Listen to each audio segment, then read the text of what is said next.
Assalamualaikum warahmatullahi ta'ala wabarakatuh. Kembali lagi kita di channel Ma'rifat. Tajuk pada hari ini ialah Di manakah Allah?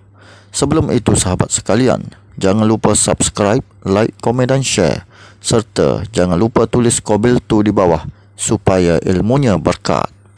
Ilmu ini adalah ilmu tasawuf mukasyafah atau ilmu hakikat ma'rifat atau ilmu hakikat atau ilmu ma'rifat atau ilmu ihsan atau ilmu martabat tujuh atau ilmu sir atau dikenal sebagai ilmu rahsia. Sebelum itu sahabat sekalian perlu ketahui bahawa ilmu hakikat ma'rifat adalah ilmu tahap tertinggi di dalam agama Islam. Telanlah ilmu ini walaupun ianya pahit. Membuat fitnah terhadap ilmu Allah adalah berdosa besar.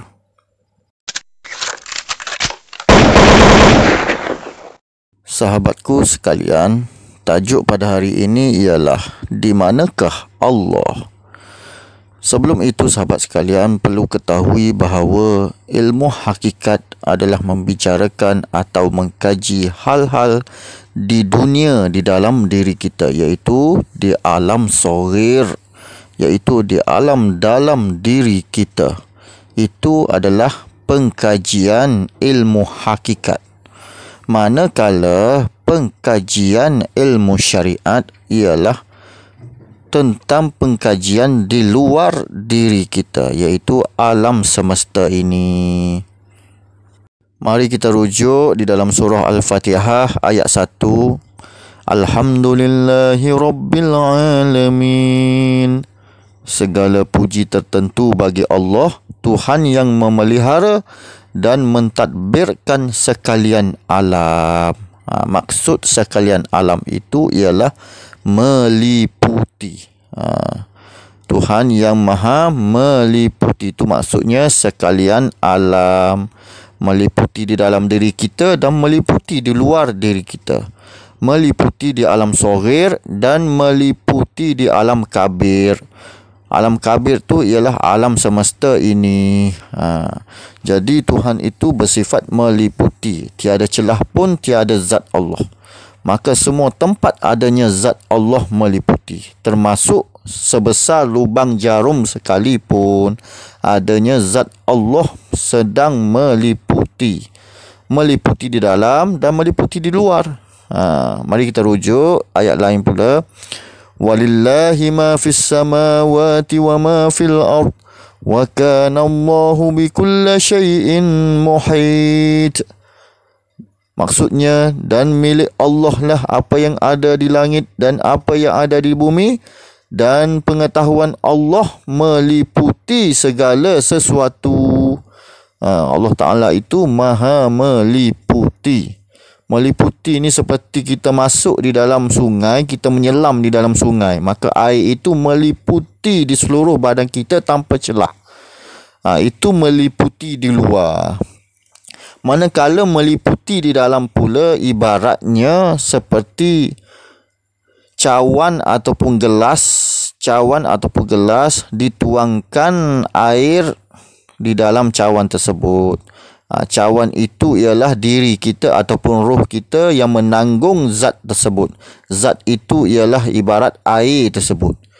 Zat itu ialah ibarat air yang masuk ke dalam cawan tersebut. Itulah ibarat nak suruh faham.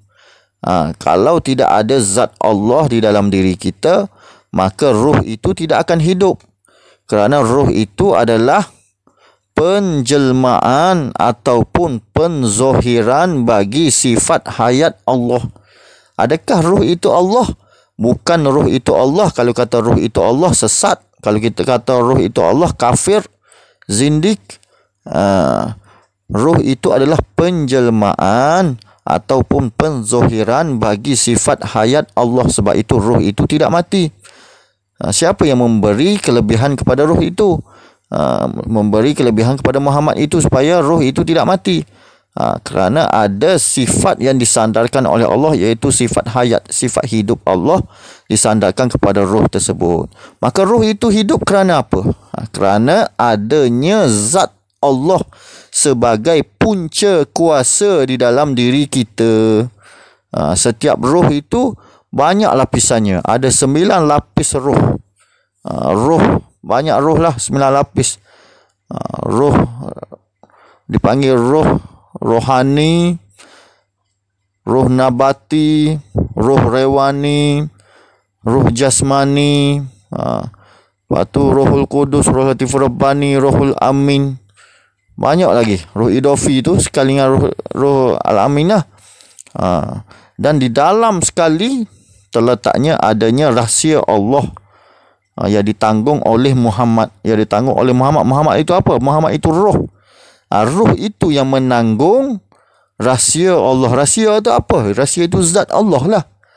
Rahsia itu zat Allah. Seperti air dituangkan di dalam gelas ataupun cawan.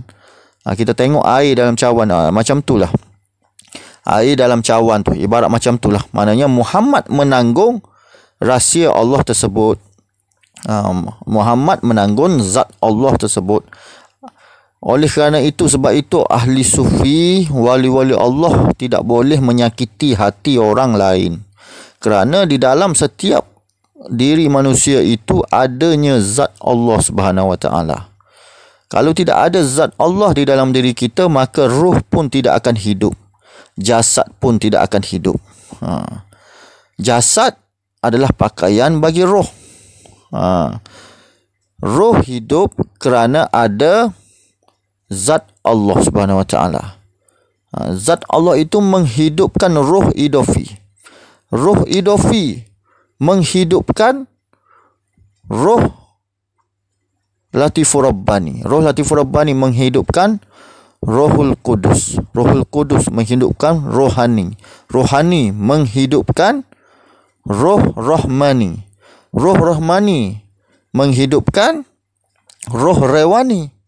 Roh rewani menghidupkan roh nabati. Roh nabati menghidupkan roh jasmani. Dan roh jasmani menghidupkan jasad kita. Kita kena faham. Maka di dalam sekali, lubuk sekali, di dalam lubuk sekali adanya zat Allah sebagai punca kuasa seperti elektrik yang menghidupkan, yang memberi tenaga kepada roh untuk hidup. Kalau tidak ada kuasa di situ, tidak ada kuasa zat di situ, maka roh pun tidak hidup, jasad pun tidak hidup. Itu kena faham betul-betul. Dan Allah Ta'ala juga meliputi di alam semesta ini. Allah Ta'ala meliputi di alam semesta ini tanpa celah. Alam semesta ini adalah penzohiran bagi di dalam diri kita sebenarnya. Alam dalam diri kita dipanggil alam soghir. Alam di luar diri kita dipanggil alam kabir. Alam kabir itu ialah alam semesta ini. Maka alam semesta itu adalah penjelmaan ataupun penzohiran apa yang ada di dalam diri kita. Penzohiran apa yang ada di dalam diri kita, iaitu penzohiran bagi alam soghir di dalam diri kita. Maknanya ada 2 alam. Satu alam soghir, iaitu alam dalam diri, dan 2 alam kabir, alam di luar diri. Apa yang ada di luar diri ini, iaitu alam semesta itu, maka ada juga di dalam diri kita. Maka alam semesta itu adalah penjelmaan bagi hijab Allah Subhanahu Wa Taala. Penjelmaan bagi hijab Allah Subhanahu Wa Taala. Adakah alam itu Allah? Bukan alam itu Allah. Kalau kita kata alam itu Allah, maka kafir, kecuali memandang alam ini dengan wahdatul wujud. Memandang alam ini dengan wahdatul wujud, nampak alam ini, nampak sifat-sifat Allah, nampak Allah. Tapi adakah alam itu Allah? Adakah semesta alam ini Allah? Bukan lagi. Itu hijab baru. Allahnya, zat Allah itu lain. Berbeza daripada alam semesta ini. Alam semesta ini adalah penjelmaan bagi hijab Allah. Kena faham. Jadi zat Allah itu nyata senyata-nyatanya sehingga kita tidak nampak. Kecuali orang yang ma'rifat kepada Allah sahaja yang dapat melihat atas kurnia kasih sayang Allah, atas balas kasihan Allah, maka Allah Ta'ala bagi melihat zatnya kepada orang-orang makrifat, yakni wali-wali Allah, rasul-rasul dan nabi-nabi. Jadi bukan semualah orang yang dapat melihat zat Allah ni, kerana orang yang dapat melihat zat Allah ni adalah orang yang paling tertinggi tahapnya, iaitu wali kutub. Jadi kita kena faham penzohiran di dalam diri kita. Okey, dalam diri kita ada 7 lapisan nafsu, iaitu nafsu amarah, nafsu lawamah, nafsu mulhamah, nafsu mutmainnah, nafsu radiyah, nafsu mardiyah dan nafsu kamilah, iaitu 7 lapisan nafsu. Maka di luar diri kita pula, yakni alam semesta ini terdapat 7 lapisan langit. 7 lapisan langit. Nah, 7 lapisan langit itu adalah penzohiran ataupun penjelmaan bagi 7 lapisan nafsu di dalam diri kita. Penzohiran ataupun penjelmaan bagi 7 lapisan nafsu di dalam diri kita. Itulah 7 lapisan langit terjadi. Kerana kita dulu dijadikan daripada Nur Muhammad, iaitu Nur Nabi Muhammad itu yang mula-mula awal-awal sekali terjadi. Maka penzohiran daripada situlah terjadinya alam ini. Maka aras kursi pun ada dalam diri kita, maka dizohirkan di luar ini. Zat besi di dalam diri kita tu, dizohirkan alam semesta ini, zat besi kita itu. Jadi kita kena faham di situ. Lepas tu di manakah Allah? Di manakah Allah? Allah itu meliputi. Lepas tu orang kata, kenapa Allah Ta'ala meliputi tetapi Nabi Muhammad perlu naik ke langit untuk berjumpa Allah? Perlu naik ke langit. Perlu naik langit ke-7 untuk jumpa Allah. Kenapa begitu? Kerana bentuk penzohiran ataupun penjelmaan sahaja. Allah Ta'ala buat naik dengan buruk, naik ke atas tu adalah penjelmaan ataupun penzohiran bagi orang makrifat, yakni dia naik 7 lapisan nafsu dia. Dia beramal, naik nafsu amarah, naik nafsu lawamah, naik nafsu mulhamah, naik nafsu mutmainnah, naik nafsu mardiyah, naik nafsu radiyah, naik nafsu mardiyah dan naik nafsu kamilah. 7 lapisan nafsu itu dia naik supaya kenal Allah. Maka naik nafsu kamilah itu kenal Allah. Maka begitulah juga untuk kenal Allah di alam nyata ini, di alam semesta ini, perlu naik 7 lapisan langit. Lapisan langit itu adalah bentuk penzohiran bagi 7 lapisan nafsu kita. Adakah Allah duduk di atas? Allah tidak duduk di atas, tetapi bentuk penzohiran amalan kita, iaitu penzohiran ataupun penjelmaan bagi perjalanan salik, perjalanan amalan kita untuk makrifat kepada Allah. Sebab itu perlu naik mi'raj dengan buraq. Buraq itu apa? Penjelmaan bagi roh kita, penjelmaan bagi roh kita yang bergerak seperti petir. Roh kita itu bergerak seperti petir ataupun kilat. Kilat itu bergeraknya selaju cahaya, kerana buruk itu adalah penzohiran bagi cahaya roh tersebut. Kerana roh sahaja yang boleh naik ke atas dengan kelajuan cahaya, kerana roh dicipta terus-menerus dari cahaya Nur Muhammad. Maka dalam ilmu sains mengatakan perkara yang paling cepat, pergerakan yang paling cepat, lebih cepat daripada bunyi ialah cahaya. Cahaya itu lebih cepat daripada bunyi. Kerana sebab itu petir dia berbunyi dulu, baru dia bercahaya dulu. Nampak petir dulu, baru ada bunyi. Kerana cahaya itu lebih cepat daripada bunyi. Maka yang lebih cepat daripada bunyi inilah yang boleh naik ke atas. Kalau jasad naik ke atas, hancur. Jadi wali-wali Allah dia naik dengan roh, berjumpa dengan Allah. Para Nabi banyak pendapat sebab dia ada buraq. Buraq tunggangan tu memang betul-betul ada. Para Nabi itu naik mi'raj dengan Allah Ta'ala untuk mengenal Allah. Memang betul-betul ada. Tapi wallahu alam lah, Nabi naik dengan roh ataupun dengan jasad? Ada pendapat mengatakan dengan jasad, ada pendapat mengatakan dengan roh. Mana-mana boleh pegang. Tetapi wali Allah naik dengan roh. Wali Allah naik dengan roh. Begitu. Ada juga kata Nabi Muhammad, buruk itu adalah tunggangan bagi untuk meneroka alam sahaja. Dia naik dengan roh untuk naik ke atas. Ada juga mengatakan begitu. Jadi boleh belaka nak pegang yang mana. Jadi kita kena ingat, cara Allah Ta'ala memasukkan zatnya di dalam tubuh kita akan berlaku sekali lagi setelah kita makrifat kepada Allah. Kita makrifat kepada Allah, maka Allah Ta'ala akan tunjuk cara zatnya masuk ke dalam diri kita dan menaungi arash dalam diri kita. Dia duduk di dalam diri kita tersebut. Dia masuk melalui ubun-ubun, seperti gambar di atas lah, seperti foto di atas. Dia masuk melalui ubun-ubun dan nampak seperti alif, tapi dia bukan alif, tapi nampak seperti alif. Dia masuk, zat itu seperti dituangkan air di dalam gelas, dia masuk dalam diri kita. Itulah dipanggil fana'ul baqa atau fana'ul baqa.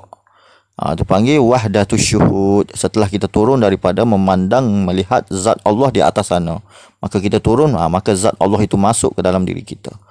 Maknanya itu adalah zat Allah duduk di dalam, bersila di dalam arash dalam diri kita. Itulah kata Ar-Rahmanu ala arsyish istawa tu. Tuhan bersila di atas arasy itu. Orang tak faham mana Tuhan duduk dalam diri kita tu. Ada zatnya di dalam diri kita, dan ada juga zatnya di luar diri kita. Di semesta alam pun ada zatnya, di dalam diri kita pun ada zatnya. Adakah Tuhan duduk bersila di atas arasy? Tuhan tidak berduduk bersila di atas arasy, tapi zatnya itu ada dalam diri kita. Tu maksudnya penjelmaan apa yang ada dalam diri kita, penjelmaan di luar alam semesta ini. Langit ketujuh itu penjelmaan tujuh nafsu. Kita naik ke langit di alam semesta ini bukan bermakna Tuhan duduk di atas. Tuhan itu meliputi, tetapi adalah bentuk penzohiran perjalanan amalan kita. Sebelum Mi'raj, dipotong lagi dadanya, dihiris lagi dadanya, dibedah dadanya itu, dibasuh dengan air zam-zam oleh malaikat Jibril untuk naik ke atas, menyucikan hati itu. Itu adalah bentuk penzohiran bagi penyucian hati ketika kita beramal sebelum sampai makrifat. Penyucian hati. Nak cakapnya, untuk naik ke atas perlu suci hati dahulu. Jadi orang yang tak dapat Mi'raj naik ke atas belum suci hatinya. Iaitu ada sebab tertentu orang tu tak naik ke atas. Mungkin sebab dia tidak ikhlas, iaitu ada sedikit mahukan dunia. Yakni keramat, mahukan hebat, mahukan lebih. Maka Tuhan tidak angkat dia. Begitu. Jadi kena faham betul-betul. Kena faham bahawa ilmu ini ilmu tahap tinggi, dan Allah itu jangan kita fikir dengan akal. Kita perlu melalui sunnatullah, sunnah batin Rasulullah, baru kita tahu di manakah Allah. Yakni Allah itu meliputi ketat dan padat. Zat dan sifat itu tidak bercerai-berai. Sifat apa sifat? Sifat ialah makhluk, iaitu sifat Allah yang disandarkan kepada makhluk, maka makhluk hidup. Segala-segala sifatnya disandarkan kepada Muhammad, yakni ruh kita. Sebab itu dipanggil sifat. Zat pula diri Tuhan. Diri Tuhan meliputi ruh kita itu, meliputi Muhammad itu. Meliputi di dalam dan meliputi di luar. Kalau zat Allah ada di luar saja, tidak ada di dalam, maka ruh itu tidak akan hidup. Muhammad itu menanggung rahsia Allah. Muhammad itu menanggung rahsia Allah. Sebab itulah solawat itu sangat besar di sisi Allah. Solawat itu sangat besar di sisi Allah sebab dia ada perkataan Muhammad. Muhammad itu yang menanggung rahsia Allah di dalam diri kita. Rahsia Allah itu apa? Zat Allah di dalam diri kita. Dia tanggung. Maknanya seperti gelas cawan. Airnya itu zat. Cawan itu Muhammad. Kena faham begitu. Jadi semuanya faham ya. Jadi agar semuanya faham. Kalau tidak faham, ulangi lagi video ini. Ulangi lagi video ini supaya faham betul-betul. Muhammad menanggung rahsia Allah. Muhammad menanggung zat Allah di dalam diri kita. Sebab itu Muhammad itu besar di sisi Allah. Roh kita itu adalah Muhammad. Nabi Muhammad itu adalah penjelmaan ataupun penzohiran bagi Nur Muhammad batin. Kena faham betul-betul. Jadi sampai di sini saja. Wassalamualaikum warahmatullahi taala wabarakatuh.